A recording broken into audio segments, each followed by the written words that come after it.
একদিন একটা মেয়ে ডিফর ডলকে হলো দিয়ে একটা টেবিলে রেখে গিয়েছিল।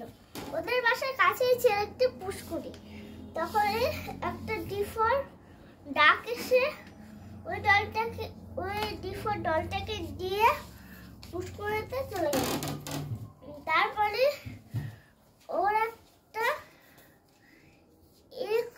এটা কি এক হলো। তারপরে ওই বাচ্চাটা হবার পরে কিছুক্ষণ পরে ও নিজের আইটা খুললো আর তখন ওই পুষ্করিতে একটি এফ ফর ফিশ ট্যাগ ছিল।